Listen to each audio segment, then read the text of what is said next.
Hello guys, അപ്പോൾ തുടങ്ങാം. This is ബൊഗ്വേ ചാനൽ.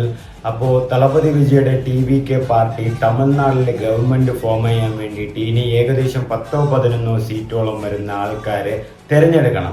എങ്കിലേ നമുക്ക് ഗവൺമെൻറ് ഫോം ചെയ്യാൻ പറ്റുള്ളൂ. അപ്പോൾ ഗവർണറിന് 2 ആഴ്ചത്തേക്കുള്ള സമയം TVK ചോദിച്ചിട്ടുണ്ട്. അപ്പോൾ അത് തീർച്ചയായിട്ടും കൊടുക്കും. കാരണം ഗവൺമെൻറ് രൂപീകരിക്കണമെങ്കിൽ അവിടെ ആൾ തികയ്ക്കണമല്ലോ. അപ്പോൾ 118 സീറ്റാണ് മെജോറിറ്റി സീറ്റ് വരുന്നത്. അപ്പോൾ ഇപ്പോൾ DMKയുടെ സൈഡിൽ നിന്നൊരു കാര്യം വന്നിട്ടുണ്ട്. അതായത് VCK party, Viduthalai Chiruthaigal party, Viduthalai Chiruthaigal കക്ഷി എന്നൊരു പാർട്ടി DMKയ്ക്ക് ഒപ്പമാണ്. അവർക്ക് 2 സീറ്റുണ്ട് ഈ VCK പാർട്ടിക്ക്. അപ്പോൾ ഇവർ DMKയ്ക്ക് ഒപ്പമാണ്. ശക്തമായി സ്റ്റാലിന് തന്നെ കൂട്ടുനിൽക്കുന്നുവെന്നാണ് പറയുന്നത്. അതുകൊണ്ട് TVKയ്ക്ക് കക്ഷിയായിട്ടോ TVKയ്ക്ക് സഹായത്തിനോ ഞങ്ങളുടെ MLA-മാരെ വിട്ടുതരില്ല, അല്ലെങ്കിൽ ഞങ്ങളുടെ സൈഡിൽ നിന്ന് വരില്ല എന്നാണ് വിടുതലൈ ചിരുത്തൈകൾ കക്ഷിയിലെ ആ 2 MLA-മാരും അവരുടെ പാർട്ടിയും പറയുന്നത്. അതായത് ഞങ്ങൾ DMKയ്ക്ക് ഒപ്പമാണ്, ഞങ്ങൾക്ക് TVKയുടെ കൂടെ ചേരാൻ കഴിയില്ല, അല്ലെങ്കിൽ സന്തോഷമില്ല, അല്ലെങ്കിൽ ഞങ്ങൾക്ക് താല്പര്യമില്ല എന്നാണ് അവർ പറയുന്നത്. ഇനിയുള്ളത് കോൺഗ്രസ് ഉണ്ട്, കമ്മ്യൂണിസ്റ്റ് ഉണ്ട്, അത് മുസ്ലിം ലീഗ് കോൺഗ്രസിലായിട്ടാണല്ലോ വരുന്നത്, അറിയാമല്ലോ.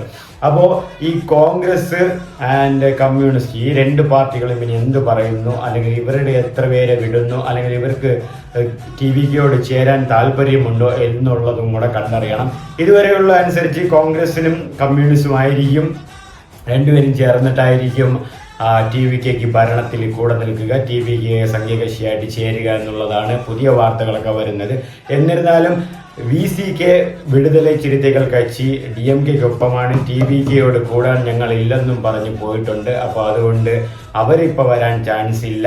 അതുകൊണ്ട് അവരെ മാറിക്കില്ല. അവർ സ്റ്റാലിൻ്റെ അടുത്താണ് അവരുടെ കൂറ്, അപ്പോൾ അവരെത്തില്ല.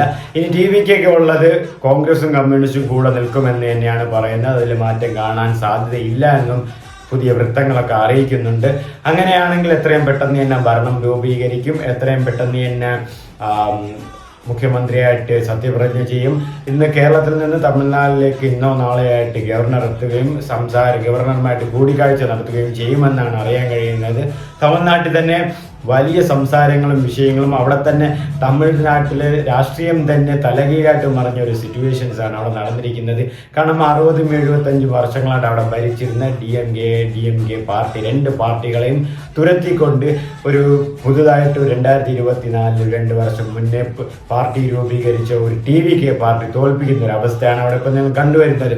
അപ്പോൾ മക്കൾ എത്രമാത്രം അദ്ദേഹത്തിനെ വിശ്വസിക്കുന്നു, അദ്ദേഹം സമൂഹനീതിക്ക് വരണം, അല്ലെങ്കിൽ CM സീറ്റിൽ ഇരിക്കണമെന്ന് അവരെത്രമാത്രം ആഗ്രഹിക്കുന്നു എന്നതിൻ്റെ ഒരു തെളിവ് കൂടെയാണ് ഇത്. അപ്പോൾ എന്നിരുന്നാലും മുഖ്യമന്ത്രി കസേരയിൽ നിന്ന് MK സ്റ്റാലിൻ രാജിവെച്ചിട്ടുണ്ട്. ഇവിടെ കേരളത്തിൽ പിണറായി വിജയൻ രാജിവെച്ചതുപോലെ അവിടെയും രാജിവെച്ചിട്ടുണ്ട്. വലിയ ചർച്ചാ വിഷയങ്ങളായിട്ടുണ്ട്. കാരണം വെസ്റ്റ് ബംഗാളിൽ മമതാ ബാനർജിയുടെ TMC തോൽക്കുകയുണ്ടായി, ഭരണം പോയി. തമിഴ്നാട്ടിൽ MK സ്റ്റാലിൻ DMKയുടെ ഭരണം പോയി. കേരളത്തിലെ പിണറായി വിജയൻ LDFന്റെ ഭരണം പോയി. അങ്ങനെ ഉച്ചത്തിലിരുന്നവരൊക്കെ ഭരണം പോയ ഒരു അവസ്ഥയിലാണ് നിൽക്കുന്നത്. ഇവിടെ തമിഴ്നാട്ടിൽ TVKയും കേരളത്തിൽ UDFും വെസ്റ്റ് ബംഗാളിൽ BJPയും കയ്യേറി. ആൻഡ് ഇപ്പോൾ BJP ഉള്ളത് പറഞ്ഞാൽ മൊത്തം ഇന്ത്യയും പിടിച്ച് അടക്കി വരികയാണ്. ഈവൻ കേരളത്തിൽ തന്നെ ഇപ്പോൾ 2 സീറ്റ് കൂടുതലായി. ഇപ്പോൾ 3 സീറ്റുകൾ മൊത്തത്തിൽ ഈ ഇലക്ഷനിൽ BJPക്ക് കിട്ടി. ആൻഡ് തമിഴ്നാട്ടിൽ ഒരു BJP സീറ്റ് കിട്ടിയെന്നാണ് അറിയാൻ കഴിയുന്നത്. അപ്പോൾ എങ്ങനെയായിരിക്കും തളപതി വിജയുടെ TVK പാർട്ടി പുതിയൊരു ഗവൺമെൻറ് രൂപീകരിക്കുക, ആരൊക്കെ ചേരുമെന്നുള്ളതൊന്നും വരുന്ന ദിവസങ്ങളിൽ, വരുന്ന മണിക്കൂറുകളിൽ തന്നെ അറിയാം. അപ്പോൾ അടുത്ത ഇതുപോലത്തെ അപ്ഡേറ്റ്സും കാര്യങ്ങളായിട്ട് ഞാൻ വരാം. അപ്പോൾ കണ്ടു തന്നെ അറിയാം. എത്രയും പെട്ടെന്ന് തന്നെ എല്ലാം ശുഭരീതിയിൽ തന്നെ നടക്കട്ടെ എന്ന് ആഗ്രഹിക്കുന്നു, പ്രാർത്ഥിക്കുന്നു.